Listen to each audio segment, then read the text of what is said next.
Visible? Yes, sir.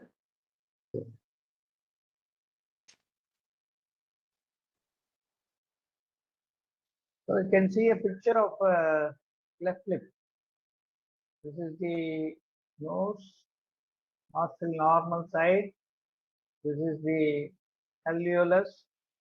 This Yes. is the other side, defective side nostril, which has been pulled laterally, and you can see the gap in the lip as well as in the palate, the tongue protruding in between. Okay, and the points to remember when answering this sort of case scenarios. First, I will enumerate what are all the points you have to keep in mind, and you must be able to identify the type of defect.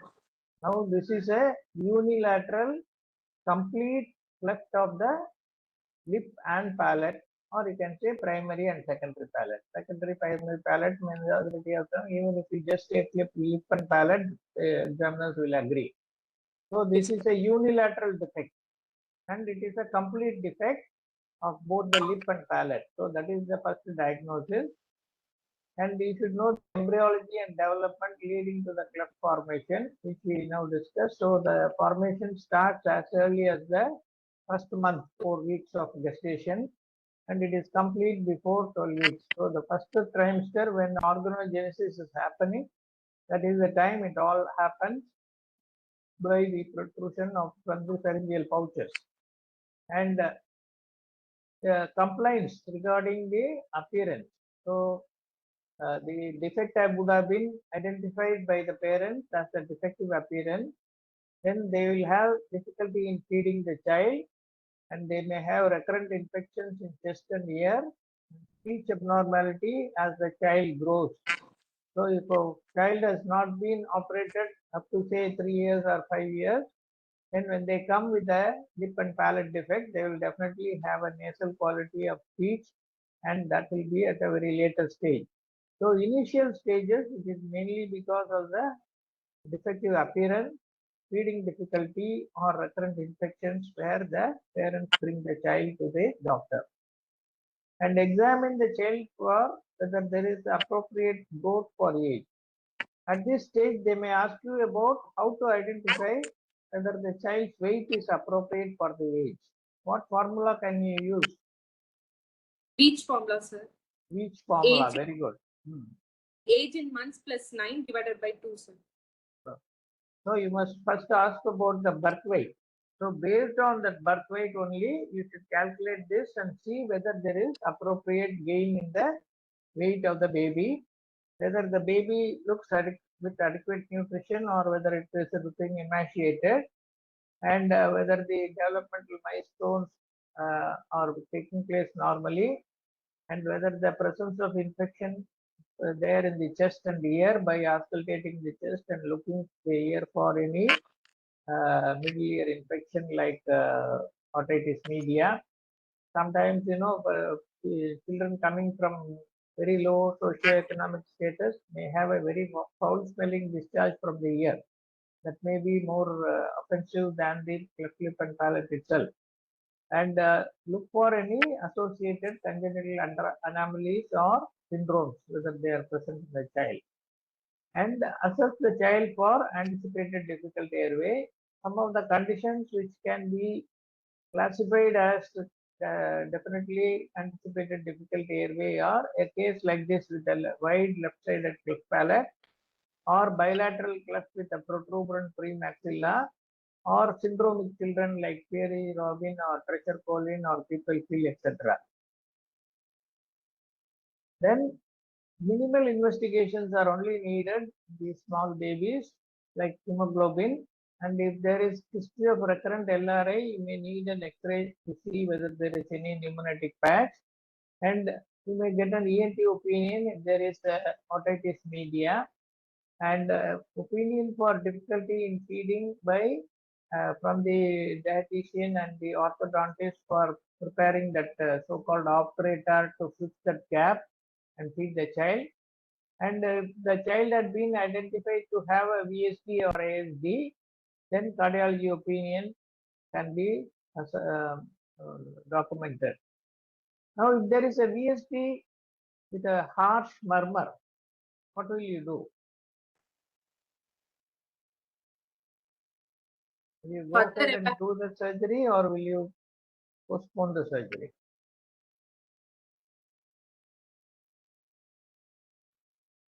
cardiologist opinion. You are working in a small district headquarters hospital. There is no cardiologist opinion available. You are the only cardiologist for the surgeon. Since it's Eh, a harsh grade 3 paid for mama, sir, I'll postpone the surgery. Harsh murmur, what does it mean? It means a big hole or a small hole? Eh? Small hole. Small hole. Yeah, only a small hole will have a turbulent flow and it will cause a very harsh murmur. Okay. Whereas a soft murmur indicates a large hole. So what is the problem in a child with a small VSD? Is there going to be any problem? No, sir. So at that particular time, the blood flow, it is a left to right shunt or a right to left shunt? Left to right shunt. Left to right shunt. So only oxygenated blood is going to mix with the deoxygenated blood on the right side. So is it going to cause any problem? No, sir. No. If at all, if it is a large flow or a large VSD, what is the problem that can happen? Still the child will not be showing any cyanosis or a desaturation. But what will be the problem? If that is a pulmonary hypertension, volume overload on the right side of the heart, because lot of blood will flow from the left ventricle into the right ventricle. So there will be a volume overload on the right ventricle, and that whole blood has to come into the pulmonary circulation. So over a period of time, the pulmonary circulation will be overloaded. That will react and produce a situation of pulmonary hypertension. Okay, and that pulmonary hypertension will prevent the right ventricle emptying all the contents into the pulmonary circulation. So it will produce a strain on the right ventricle and may cause a right ventricular hypertrophy or a right ventricular failure. All that is long drawn procedures. It will not happen just by the third month of life. So you can safely take up the child without any problem. If it is a harsh murmur and a small VSD, there is no need for getting any cardiology opinion or anything. Okay. Now, plan for surgical correction. This is Kilner's rule of 10. They always say that whenever you want to anesthetize a child for lip repair at the age of say 3 months, you just check with the Kilner's rule of 10. What are the components of this Kilner's rule of 10? So the WBC count should be less than 10,000. The baby's weight should be more than 10 pounds, that is 4.5 kg. And the hemoglobin should be more than 10 gram. And baby's age should be more than 10 weeks of gestation. 10 weeks of right. Very good. Sorry. 4 components. Who is this Kilner? Is he an anesthetist or a Kilner was a plastic surgeon? Okay. So in those days, neonatal anesthesia was a big problem because you didn't have knowledge about the neonatal physiology. You did not have the equipments properly to manage them. So lot of morbidity and mortality happened in neonatal anesthesia. So to standardize the safety of the children, Kilner, who was a plastic surgeon himself, he said these are the 4 criteria better to be followed so that the outcome will be good without any morbidity or mortality. So he proposed 4 10s. The first 10 is the minimum age where you operate should be 10 weeks, 2.5 months. Minimum weight should be 10 pounds, which is about 4.5 kgs as he rightly said. And minimum hemoglobin should be 10 grams because the children, if they are not fed properly, they are likely to become anemic. And usually children, do they have high hemoglobin or low hemoglobin? High hemoglobin. High hemoglobin. What type of hemoglobin they will have?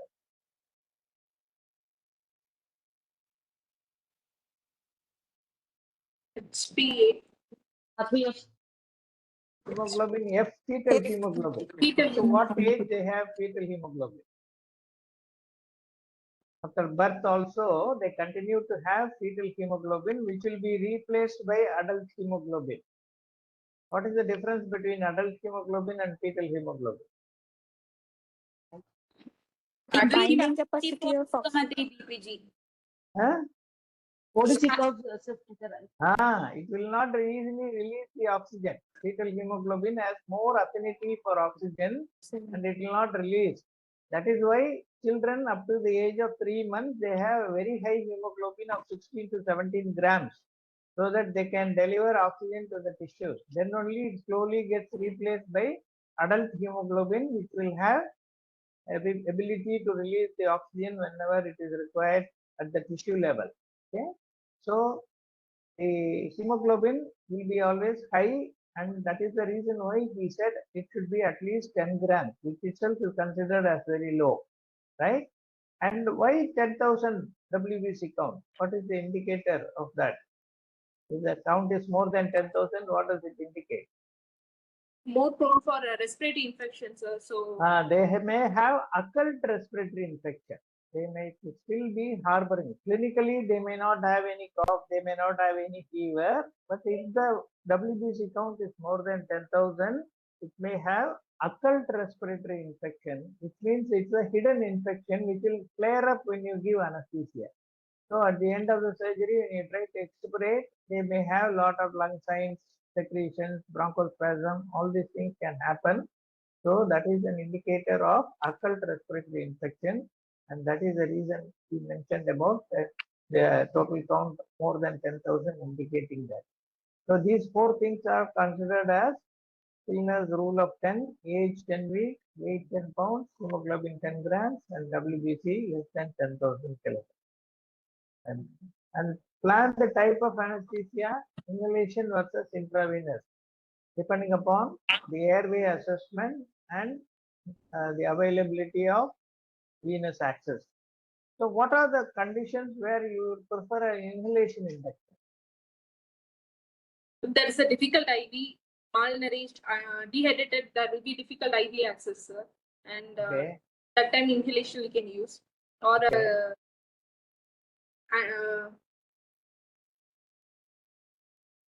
Here we have said about the airway assessment. Depending upon, this is a class I have put in. Depending upon which type of cases may pose difficulty in intubation, apart from the wide left cleft in a normal child, what other conditions may, already we have talked about Thierry Robin. Yes. So the syndromic children, they may have anticipated difficult airways. So in that, why do you prefer inhalation induction? Spontaneous ventilation. To preserve spontaneous ventilation. Never paralyze a child if there is a difficulty anticipated in intubating the child. Preserve the spontaneous respiration. Take the child deep to the plane of anesthesia required for laryngoscopy and intubation with the child breathing spontaneously and try to intubate. If that is not possible, at least the child will be breathing and you can recover the baby's consciousness and postpone the case instead of losing the case for a situation where you cannot intubate or you cannot ventilate. Okay, so that is the reason why this method of induction, which is called inhalation induction. So have you all had any experience or chance to see how an inhalation induction is done? Yes, sir. How do you do that?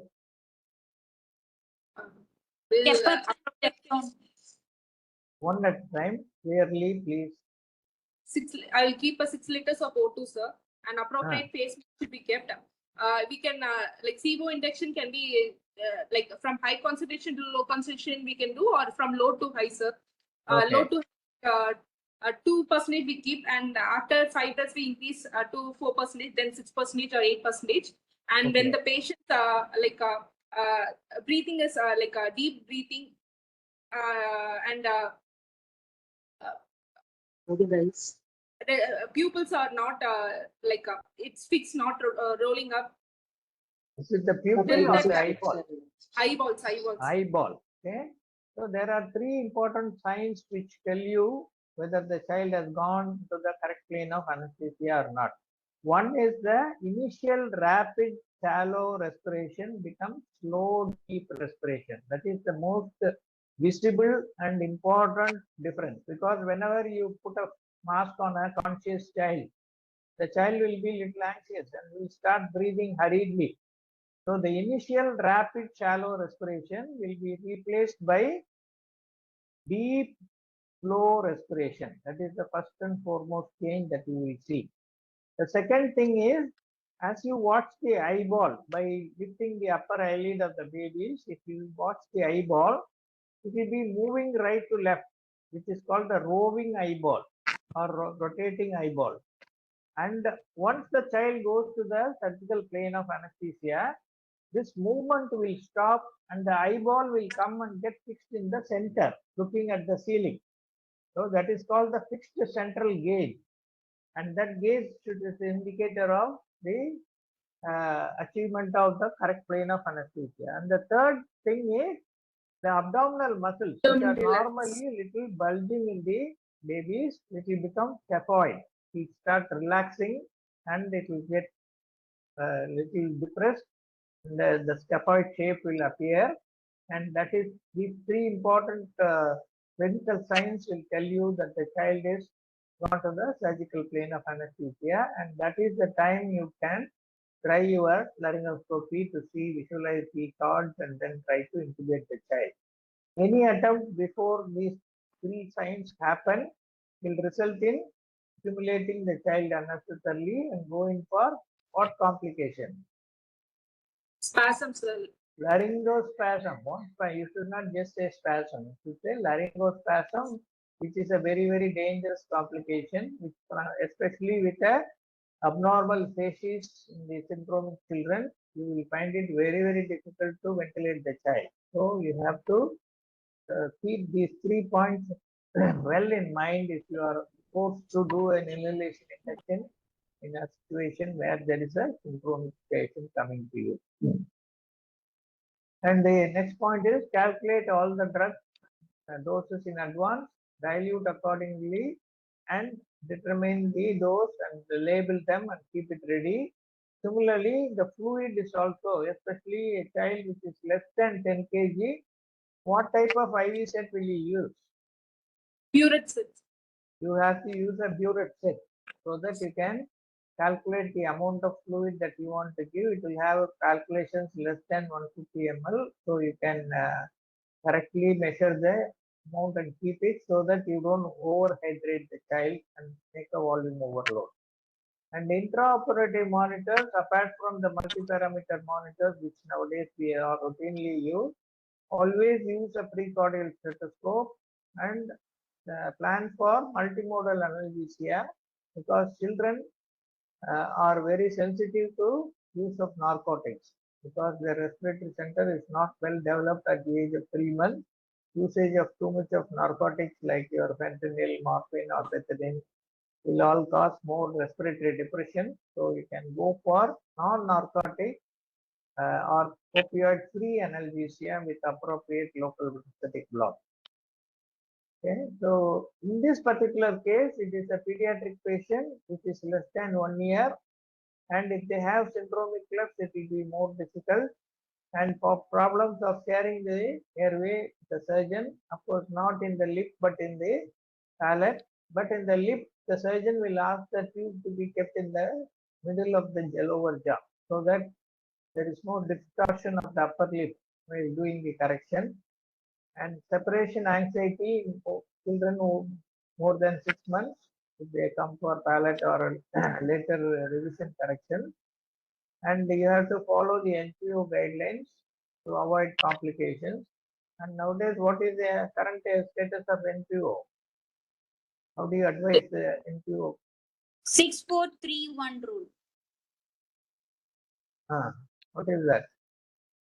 For clear liquids, 3 hours for breast milk, 4 hours for formula milk. Is it 1 hour or 2 hours? Have they revised it from 2 to 1? Yes, sir. Recent.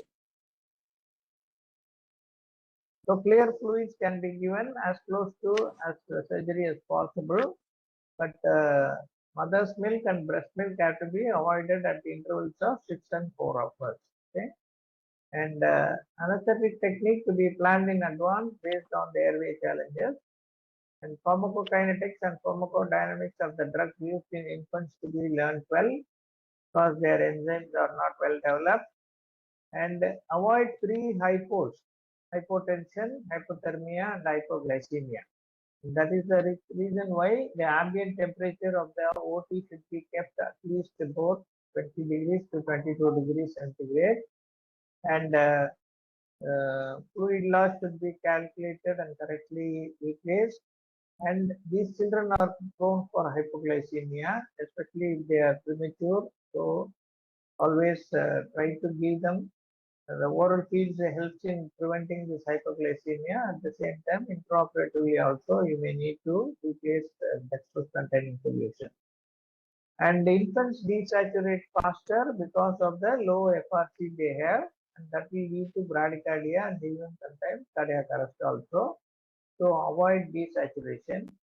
And positioning for surgery, when you give a lot of extension as per the surgeon's request, that may lead to extubation of the endotracheal tube and that may cause a loss of airway. So after every change in position, you must make sure that the air entry is normal, and that is where your precordial stethoscope will help you to make sure that the air entry is normal.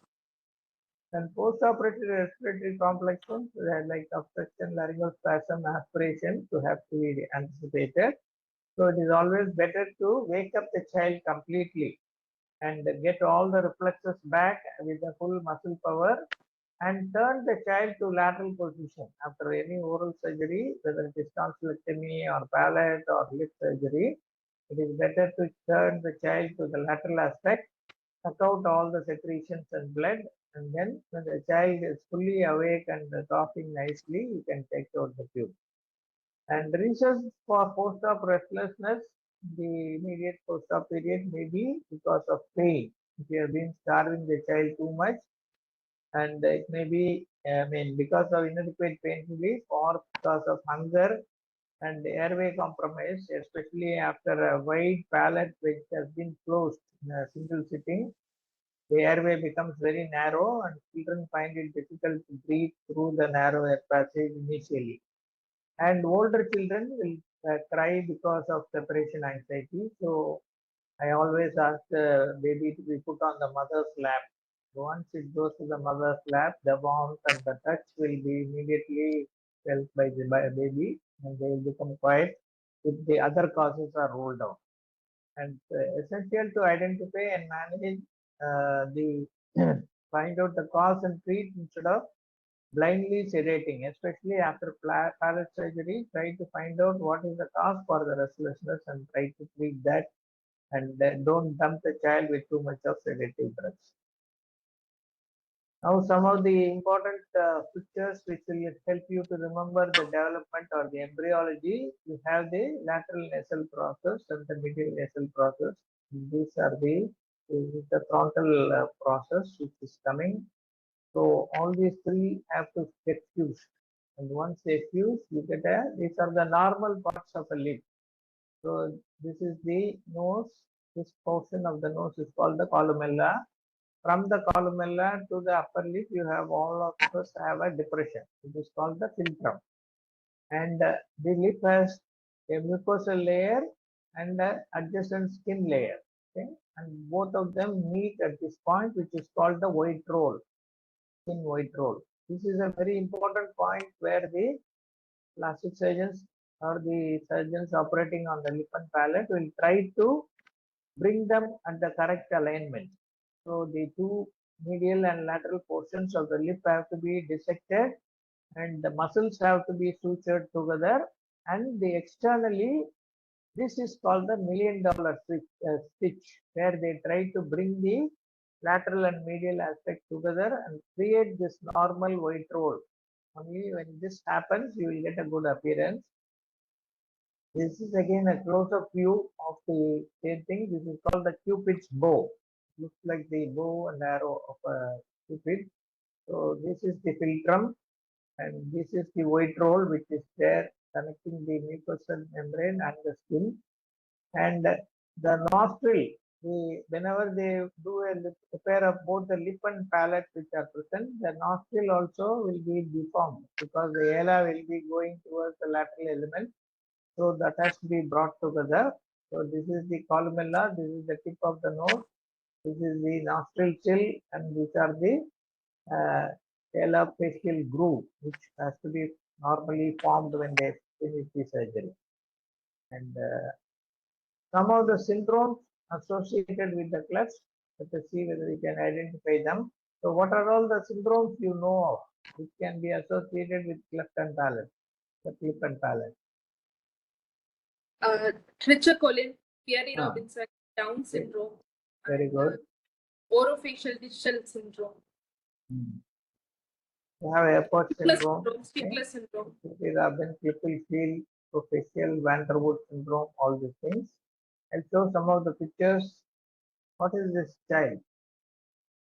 Down syndrome. What are the features which you make you say it's a Down syndrome? Planting of eye. This is called the hypertelorism. You can see the distance between the medial canthus. It is very enlarged. Okay, so this is called hypertelorism, and of course the large head expressing the Down syndrome. What is this? Little complete cleft lip.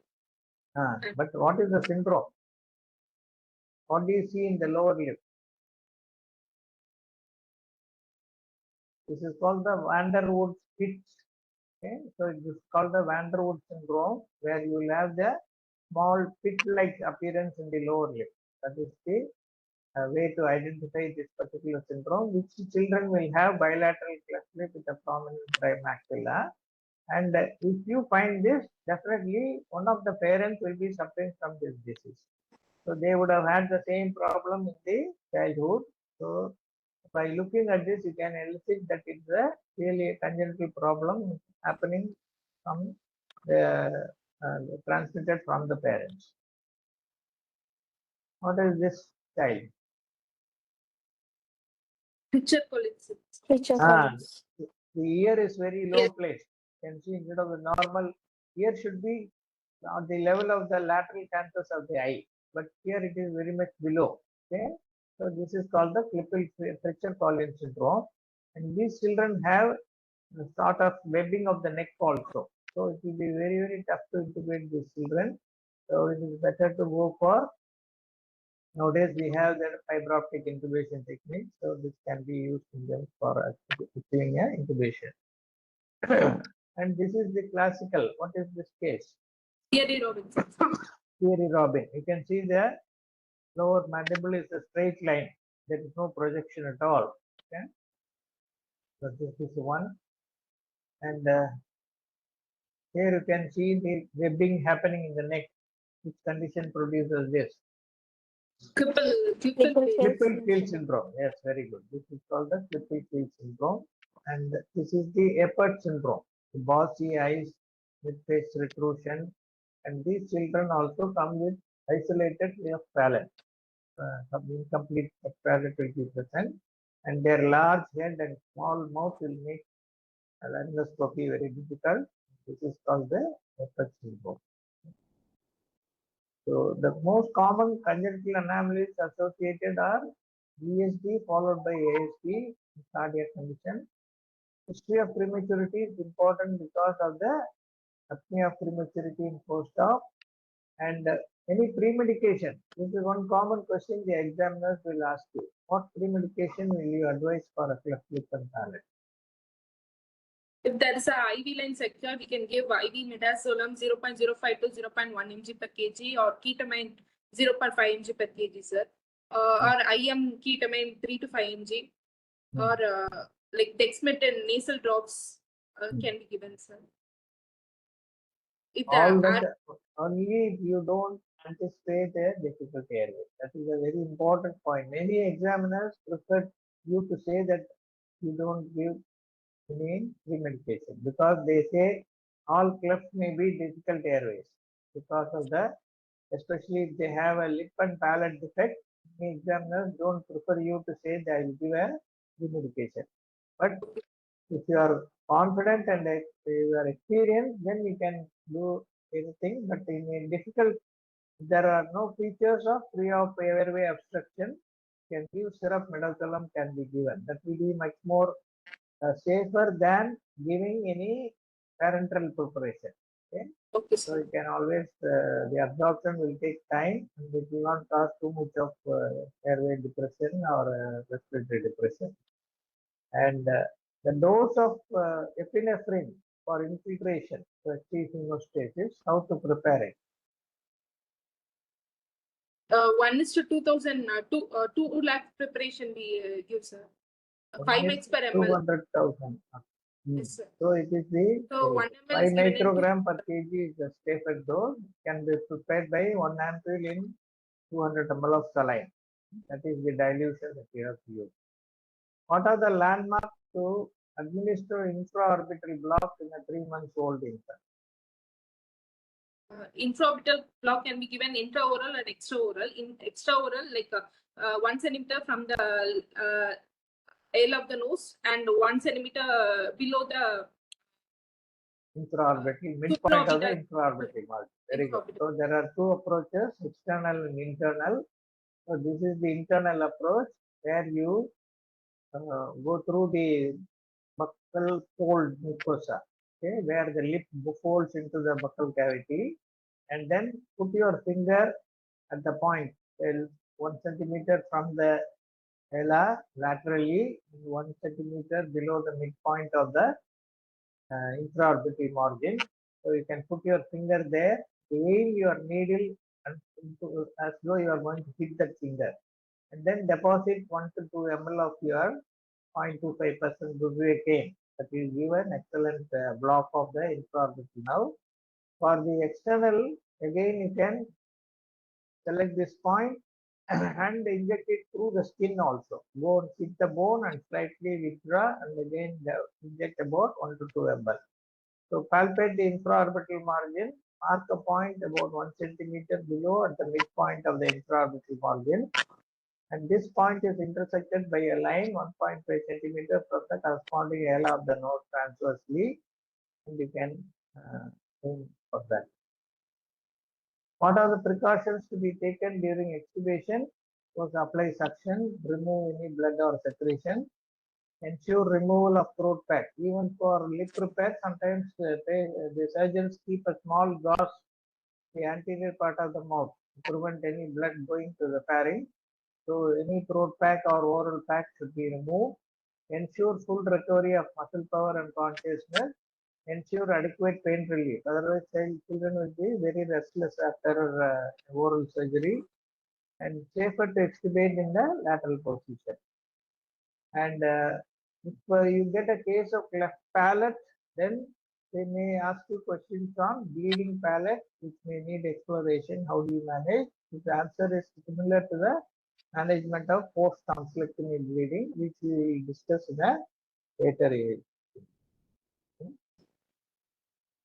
So these are the points you have to remember with regard to cleft lip and palate.